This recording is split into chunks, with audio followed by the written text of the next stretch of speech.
6,000. So if it exists 6,000, that means the taxpayer is merely recovering their personal expenses. That means there are no profit. So if there's no profit, I said this question you answer no. Okay, this question you answer no. So again, this is the I just give you an example. This is real example. I just let you know. But if there's a rental house, if she purchased a rental house in Miami, it doesn't matter. Okay, if it's a rental house, it doesn't matter. She has a profit or not, or no profit. She should answer yes. Okay, so if you have and like my friend, she has property in Disneyland, that close to Disneyland, that's totally is rental property. Even there's last 2 years, it's not good. Last 2 years in 2020, because Disneyland is the business is not good. So probably she has no profit for that. Okay, no profit, because Disneyland, they usually there's the good time is summer or Christmas time. That's two season. Then last year or 2 years ago, the business is not good. So that's just hold on, okay? I got something to do. So okay.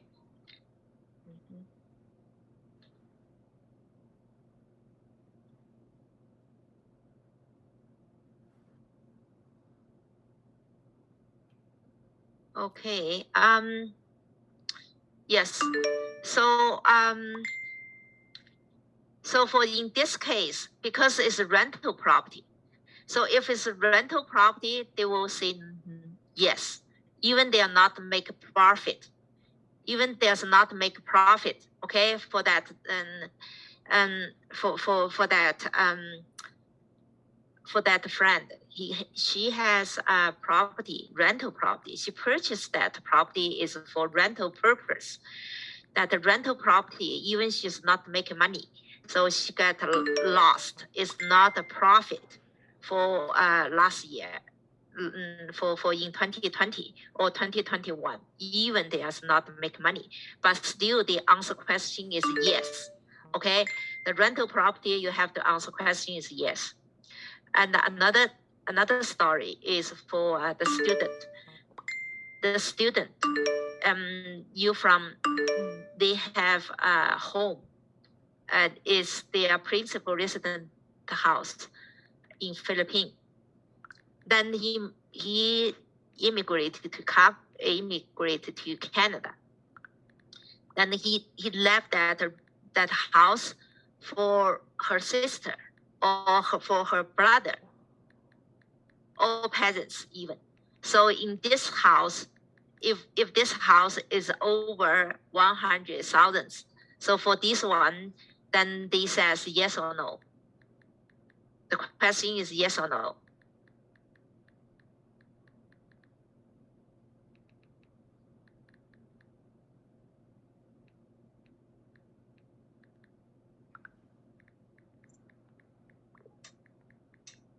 Okay, do you understand the question? The question, yeah, the question is the student. They have a principal house when she was in Philippines. Then they immigrate. So for example, is 2 years ago she immigrated in Canada. The house, he gave the house for her sister or brother or peasants live that house. Then this house, the cost of this house is over 100,000. Okay, over 100,000 the cost. So in this case, when she filled the form T1 to tax return T1, so when she this question, she answered yes or no.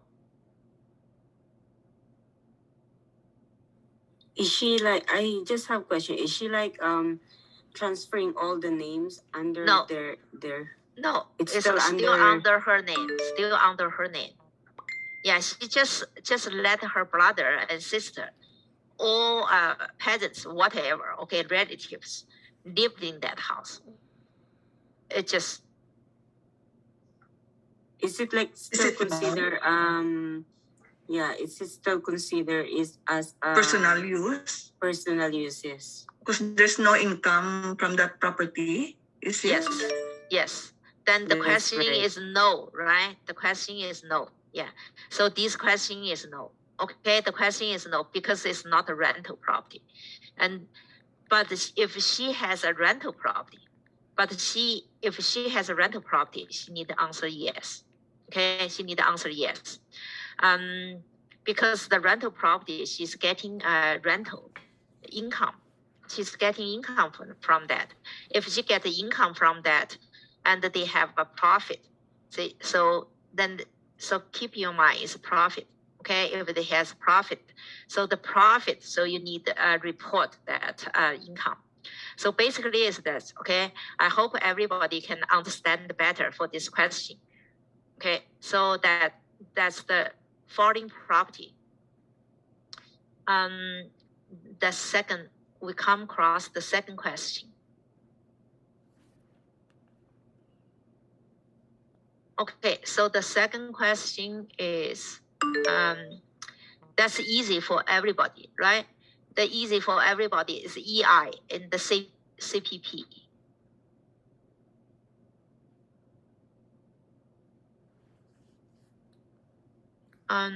I would like to for the income later. So now is yeah. Then after break, I would like to put the income. What is taxable income? What is non-taxable income? So now I want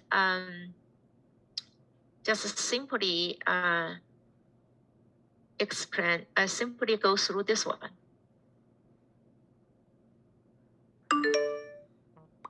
Net income and taxable income. So yesterday I already goes through that net income or taxable income. So keep in your mind. So net income and taxable income, which income is important?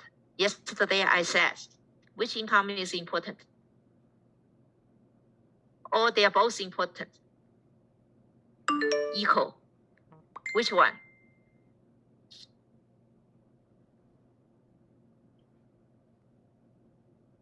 You forgot?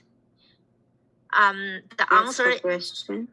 So the net income and taxable income.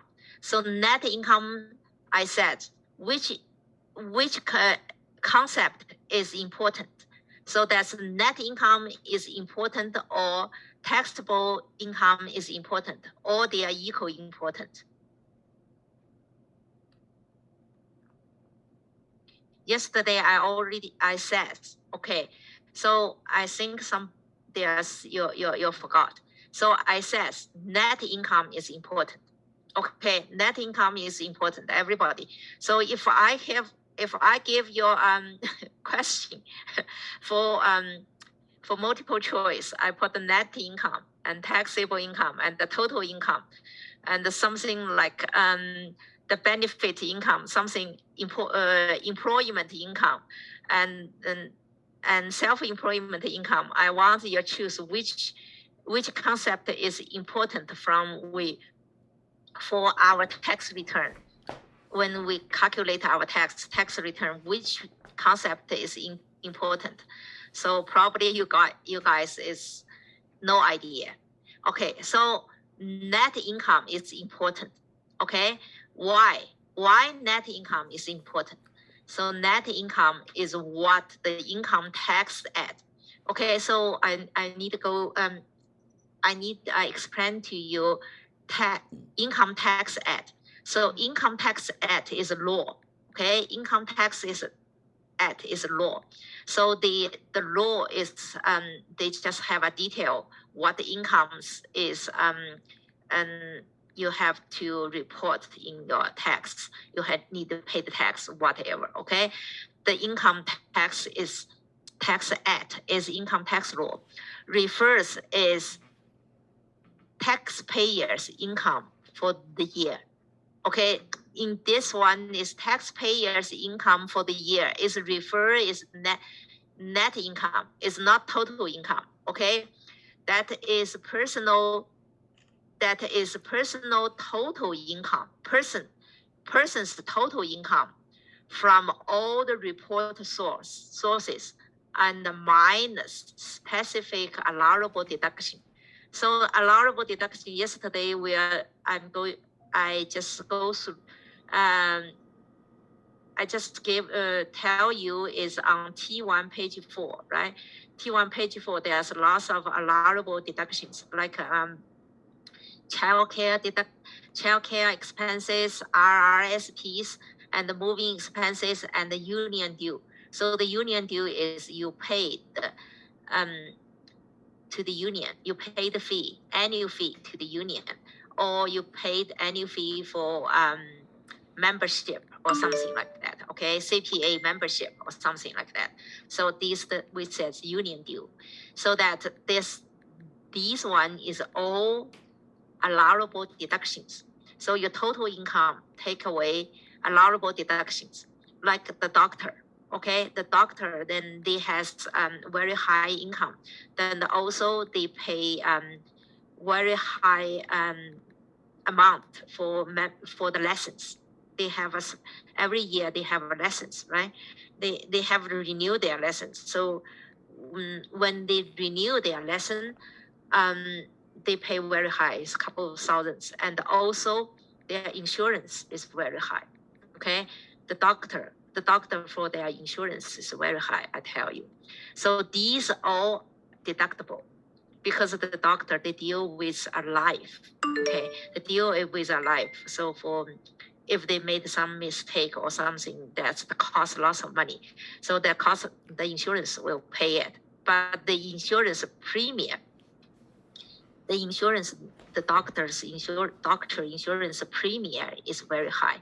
So in this case, that the insurance and they are paid the lessons renew every year, then this amount is allowable deductions. Okay, it's allowable deduction, then can deduct.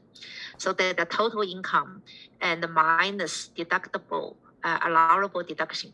So they come to net income. So this net income is important. Why is it important? Because it is used to calculate eligibility for many tax credit. Okay, when we come across tax credit, I'm going to discuss net income. Okay, I think next month and next week. So next week we will discuss for medical expenses. So medical expenses, we use net income. That's concept, okay? And also there are lots of tax credit. They're using like a tuition. When in third week, we discuss tuition. So that all things is connect to your net income. So that's a social benefit. Then the government give you a benefit like a child care, like a Canada child benefit, okay, and the GST refund, something like that. Then they look up your family net income. They say it's family income, but it's family net income, okay, not total income.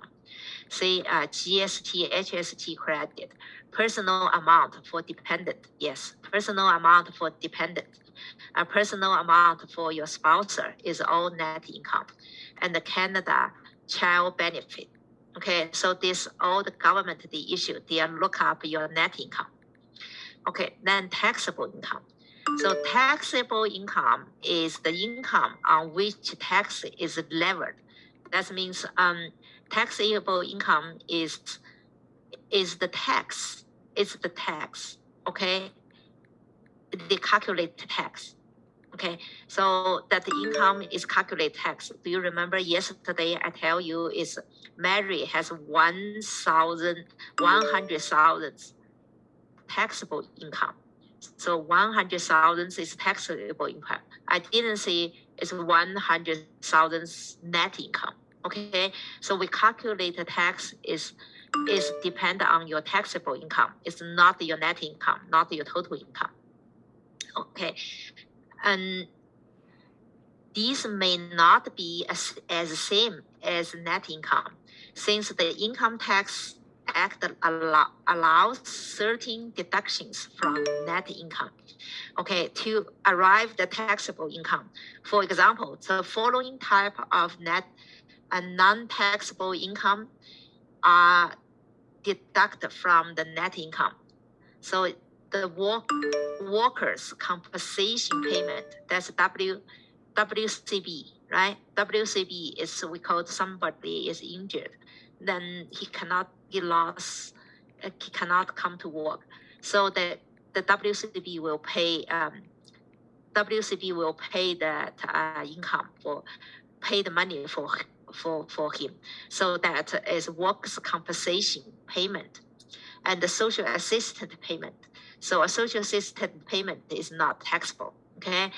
And the net federal supplemental. So that's and the income except for tax treaty, because the income you already in the income from the other country, then is for tax treaty, this says. So this is not a taxable income, but you still have to including your net income.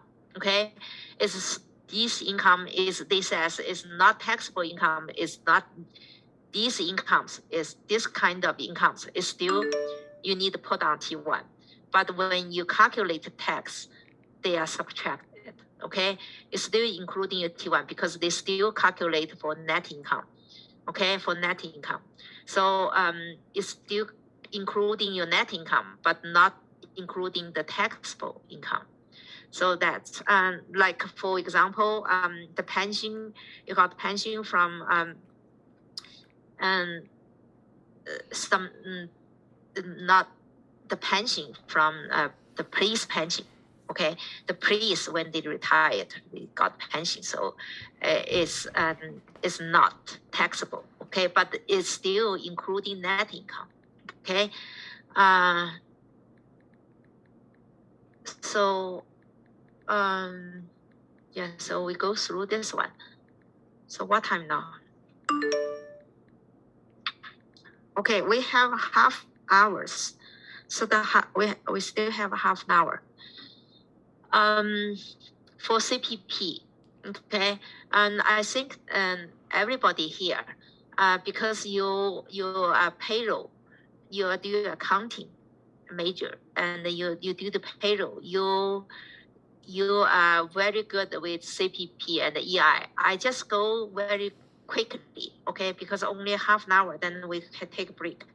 So we just go to very quickly to go through this concept. So CPP is Canada Pension Plan. Canadian workers who earning more than 3,500 annually are required to contribution 5.45 of earning income up to maximum annual pension earning. This one, you know, this one is 2021, right? This is 2021's one. Is 2021's number. Is this maximum pensionable earning is 61,600.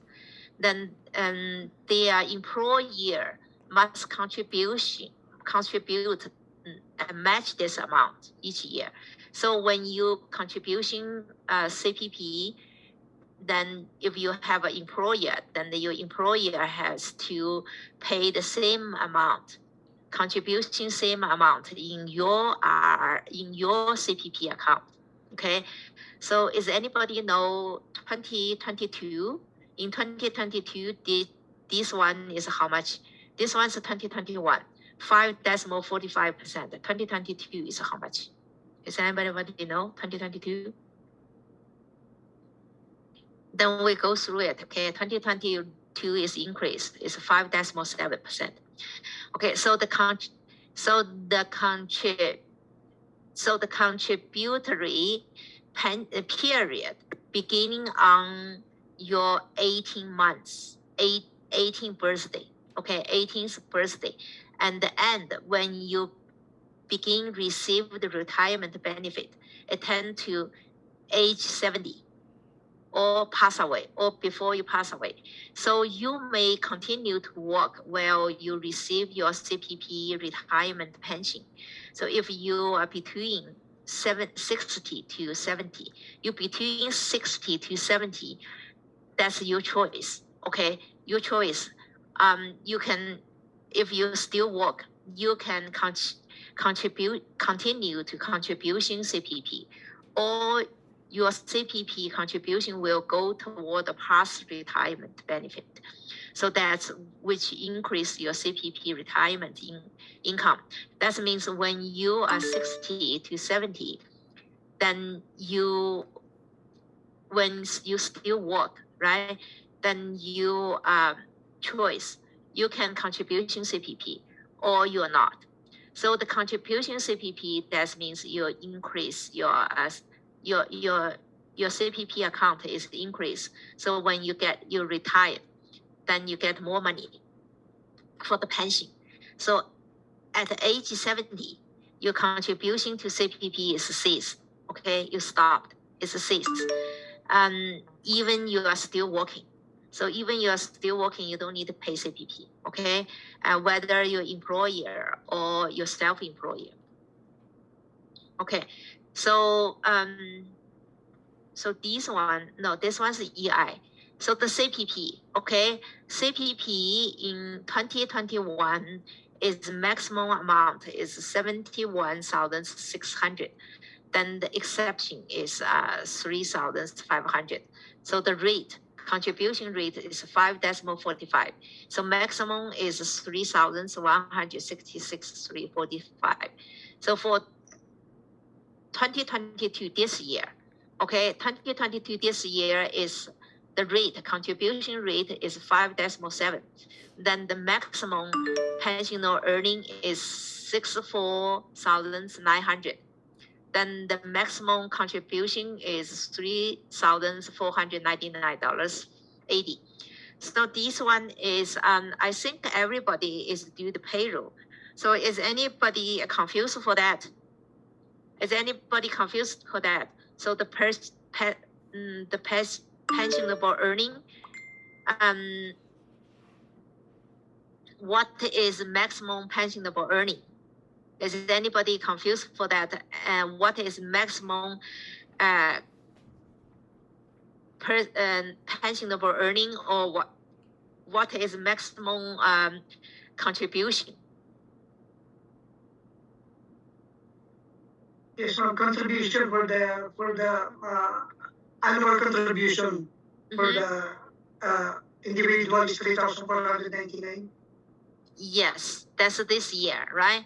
So if your income is more than 64,900, so then you what? Then you do the payroll. You stop, right? You stop to deduct. You stop. Yes, ma'am. Only up to 64,900. Yeah. So for this year. So if somebody the paycheck is like for 70,000. So the 70,000, when you paycheck every period, when you paycheck is now is total income. You be careful that total income is 70,000. Then you cannot use that. You cannot use that deduct that CPP unless if they reach to maximum amount. Okay, if they reach to maximum amount, don't deduct that paycheck from CPP anymore. Then also the company, they are not paying, the employer not pay CPP and not pay CPP because they match, right? If the employer you deduct the employer 200 CPP, then the company is matched 200 pay 200 as well. So it's something like that. But this the situation. Then I got another situation is for somebody, like for somebody, you change your job, okay? You change your work, like from January to September, you work at company B, you work at company A. Then however, on the October, so on the October, you change your company. You come to company B. You come to company B. Then the company B, they are both, they both deduct your CPP, right? From company A, the company A, you work from January to September. So that's January for September, they deduct your CPP, right? They deduct the CPP. And then you start your work at company B from, start your work at company B in October. Through October to December. So the company B, they deduct your CPP. So for this case, if somebody, if their income is more than 64,900, last year is 61,600 for this, for if the two companies, your wage add up is more than that, then you probably CPP overpayment, right? Overpayment. And also you work two company, because company B, they doesn't know your company A, how much you paid, how much your contribution, your CPP. So they just continue, because October, definitely they are from most people from October to December, they definitely not over 61,600. So they just continue to deduct from your wage. So contributions are CPP. So in this case, they got CPP overpayment. Okay, the CPP overpayment. And also, if you work at two job, you have a two job at both company. In the meantime, you have a two job. So if your wage is high, okay, so the most possibly you have a two T4s, right? Two T4s. Then you work at the two companies, so you have two T4s. So if the two T4s is the income is more than 61,600, so you have a CPP overpayment. You might have a CPP overpayment. So in this case, so if I got, like say, if the taxpayer, they have a CPP overpayment, that means you pay more than $3,163. So you got overpayment, then for C, because that the government, they give you a fairness. Okay, if you overpayment, that's unfair for you. So the government will pay you back. Okay, will give you back because you overpayment. Okay, your overpayment, and the same thing is EI. Okay, and same thing is EI. Then I just quickly go through this one for you for the overpayment.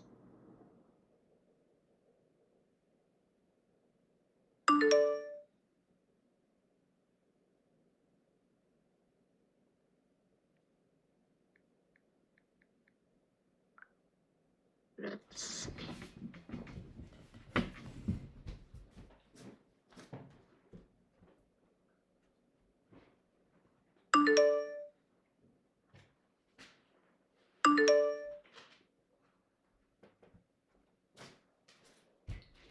Okay, example. So is anybody see my screen? Did I share my screen? Yes, ma'am. Yeah, just let me know. Sometimes I just forgot to share my screen. So example, in 2021, Aaron's income is 45,000 at company A.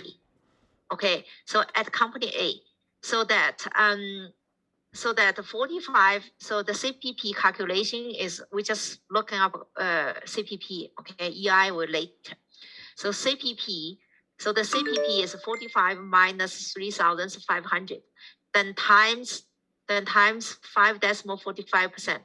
So we just calculation is 2,261.75, right? So that then also she worked at company B.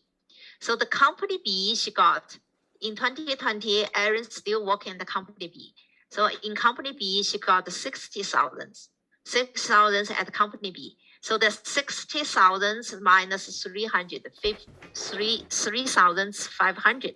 So the calculation is 3,079.25. So total for in 2021, total in 2021, Aaron's contribution is this amount, right?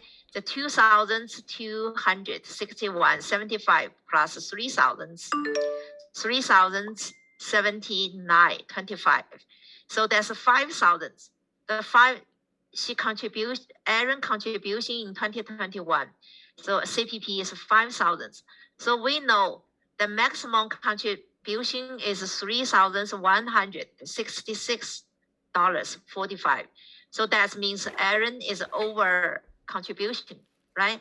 Aaron's contribution.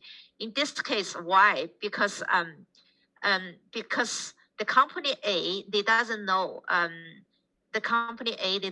Aaron pays contribution in company B, and also company B, they don't know Aaron had made the contribution in company A, so they don't know. So they don't know each other, and they are not necessary for them to know. Okay, so they still do their, everybody, you are, if you are counting your payroll, you do your part. You don't care. You don't ask somebody, do you work at another company? No. Okay, it's not your not your business. Okay, it's not your business. You just do your part. So so when the calculation, Aaron, by the end of year, Aaron is calculating, he contribution CPP is 5,000, but maximum is 3,100. Then the overpayment, so over contribution is $2,174.55.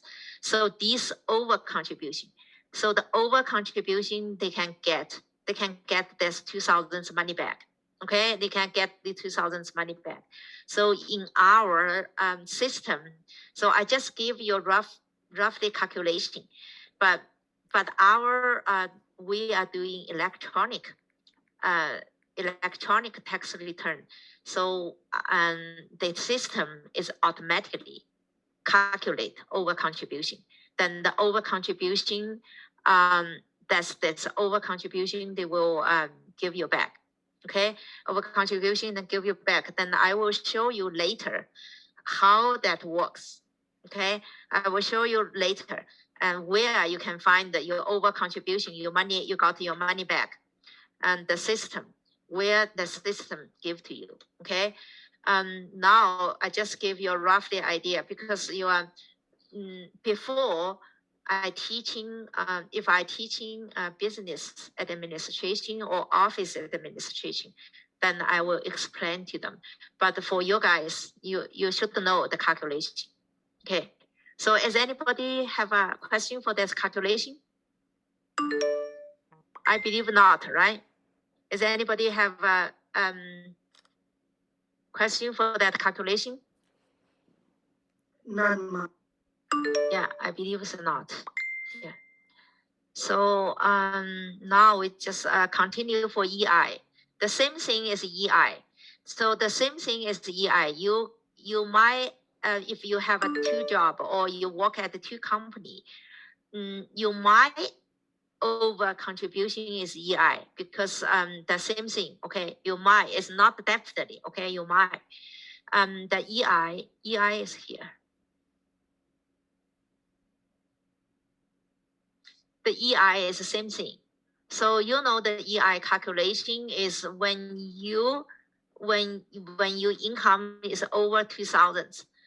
If your income is under 2,000, you don't need to pay the EI. When the EI is over 2,000, so the whole total amount, you times 1.58, right? You times 1.58%. It's not like CPP. You subtract to 3,500. Okay, then some student tell me, if you 5,000, if your income is 5,000. So the 5,000 whole amount times 1.58%, not the 5,000 subtract that 2,000. Excuse me. And since you guys take payroll, then my question is, what is your employer paid part?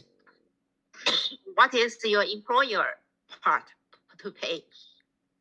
CPP is paid the same amount, right? CPP, if your contribution CPP 200, then your employer is paid 200 to match amount. But the for EI is the same or different? 1.4.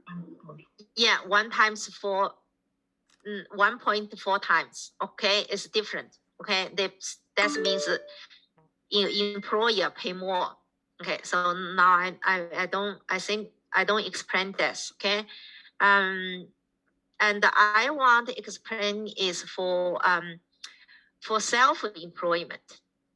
For the self-employment, because before in 2010, okay, in previous year in 2010, then self-employee is not required to pay your EI. Okay, not required to pay EI. So because you're self-employee, for EI is when you lost a job. When you lost, you get laid off, or when you're sick, or you are patenting, right? So EI. So in this kind of things, because self-employee, you are not getting laid off. The job is you try to find it. If you cannot find it, there's nobody pay your EI. So there's not a requirement. But after that is 2010. After 2010, the CRA, they decided to set up EI because somebody, if you're sick, self-employee, there's people still sick, right? They still have a parenting, have a kids. So in this case, they set up for self-employment. You are voluntary to pay EI. So voluntary pay EI, that means you have a choice. You pay EI or you not pay EI. Okay, that's your choice. You can choose pay EI or you're not pay EI. And also, if you choose pay EI, and because self-employment, you are not, you don't have an employer. You don't have an employer, then you pay the double. Okay, you pay not only double. You pay your part EI, and you pay 1.4 times is employment EI. Okay, then also CPP is same thing. You pay double. CPP is a requirement. Okay, CPP is a requirement. It's not voluntary. Is you have to. So in self-employment, you pay double CPP. Okay, you pay double CPP. You pay because you don't have an employer, then you pay employer part of CPP. Then you pay your part of CPP. Okay, so that's I says. So most that's I says most self-employee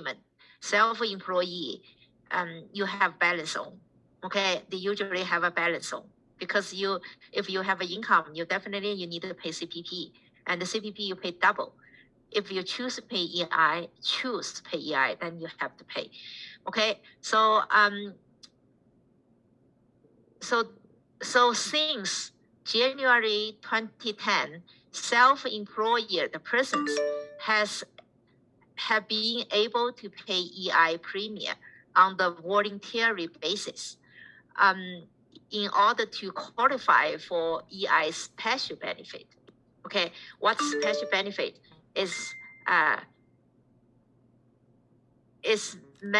mandatory is mandatory benefits. Okay, so maximum 15 weeks, and the parenting and the adoptive benefit. So maximum is 35. So sickness benefit is maximum 15 weeks, and the compensation care benefit, compensation benefit is you get injured from your work, right? So that's the that's 6 months, and the benefit for parenting of critical ill children. So if children have a critical illness, then they have then the parenting the parents they can enjoy that benefit for 35 weeks. So these all the benefits that I just add up the 5 things that's voluntary.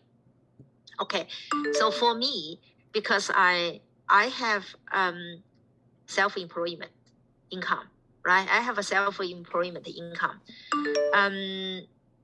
Then I choose not to pay EI, but I have to pay CPP, double CPP. That's of course I have to pay. CPP is a requirement, but the EI, then I not choose. Why? Because I'm too old. I'm too old to thinking about parenting or have another kids. Okay, then also that because my job is teaching, so I don't think I have some and get some injured. There's very lower case, okay, lower case to get injured from the work. So it's kind of the same. So I think I'm not, I don't pay EI. Okay, for your guys, if you are thinking you have you will have another kids, so you get the parenting benefit. So that's best is you pay EI, then you correct the EI when you have a kids. Okay, when you take maternity leave, then you take a maternity leave, then you have EI. You correct the I have EI a from question. yeah. Sorry. Yes.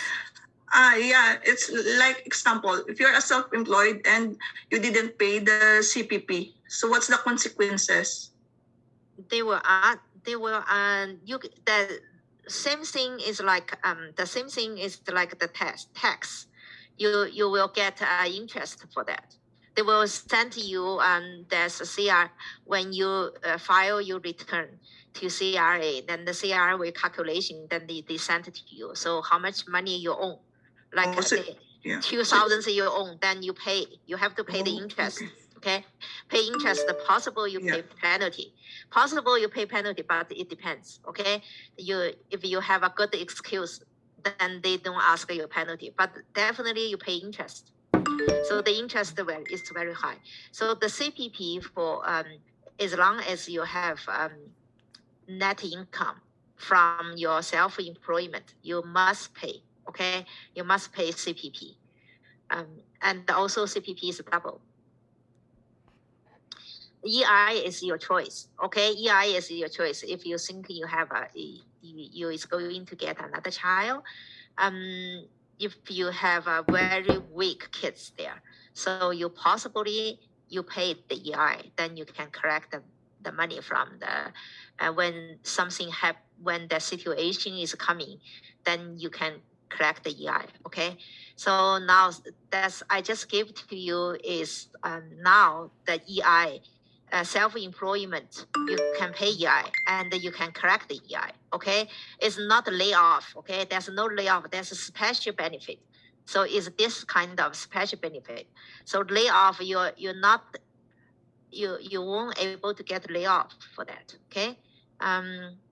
Question, ma'am. So yeah. What if I am a part-time employer and as well as self-employed? So my employer deducted CPP from my income, and then how about my self-employed? Do I have to contribute a CPP as well? Yeah, that you got the same situation as me, because I am an employee and I have an employee income and another part of self-employment income.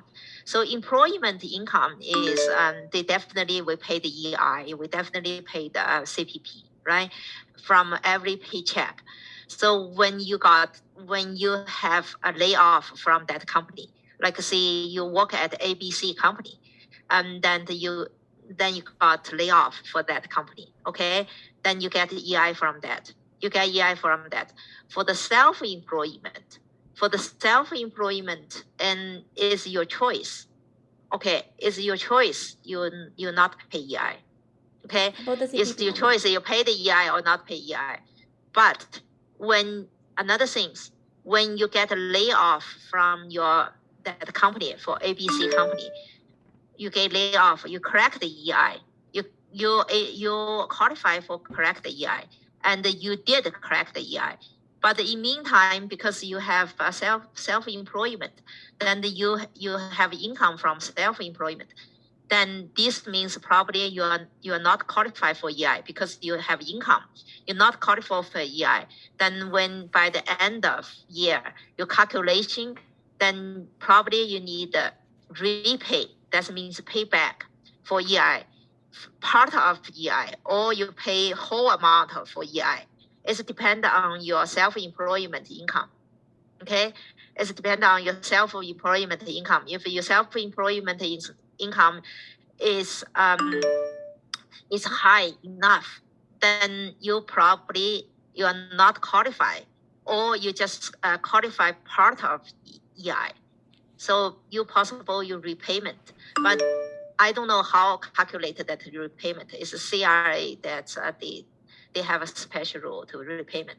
And also when you collect the EI, every 2 weeks you have to report you have a job or not. Then you report, you have to see if you have an self-employment job, you have to report, okay? And these 2 weeks I work how many hours? Then you have to report. Then the CRA will decide it. And not CRA, that's Service of Canada. The Service of Canada, they will decide it to continue to pay your EI or they not. Okay, this one is that's different situation. So for your employment income, you are not control, and employment income that the accounting or payroll they already deduct from your EI and CPP in their side. So for self-employment income, as by the end of the year when we do tax return, then you have a choice to pay EI or not. Okay, you have a choice to pay EI or not. But if you are thinking there's not that many benefit, then you don't need to pay EI. So you pay EI is pretty high, yeah. How about the CPP? CPP, yes, you have to. Your requirement is not your choice. Okay, self-employment is not your choice. Is a requirement. You must, and also that EI. I just try to. I'm going to try to show you the EI. That's the CPP. We have overpayment, and also EI we have a overpayment. Like the EI, okay, like Aaron, and Aaron they have a 45,000 at company A, So earned in the EI is 45,000 times 1.58%. So it's 711, okay, $711. Then for 60,000 at company B, then the EI is because EI is maximum, okay, because EI is 8,800. No, $889.55 because of the maximum amount. Okay, maximum insurable earning is 54 something, I think. Okay, let's see here.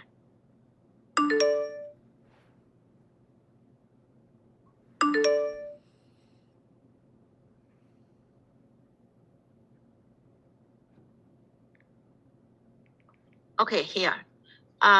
There's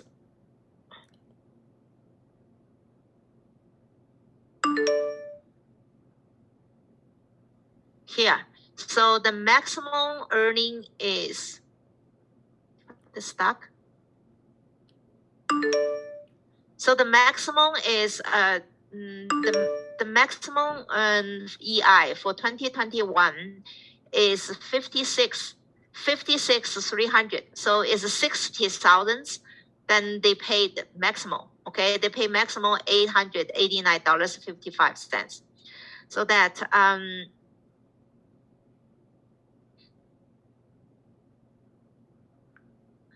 so that the 60 they paid 800. So already they have reached to maximum. So the company A, when they deduct the 7,700, so they need to pay back. Okay, so overpayment. So overpayment for EI, and that's because $889.54 is maximum. So $711 is overpayment. Okay, $711 is overpayment. So these overpayment, then they can get money back. Okay, they can get money back. So now we almost 6 o'clock. We're almost 10 o'clock now. So I want everybody to take a break. So after break, I'm going to show you. I'm going to show you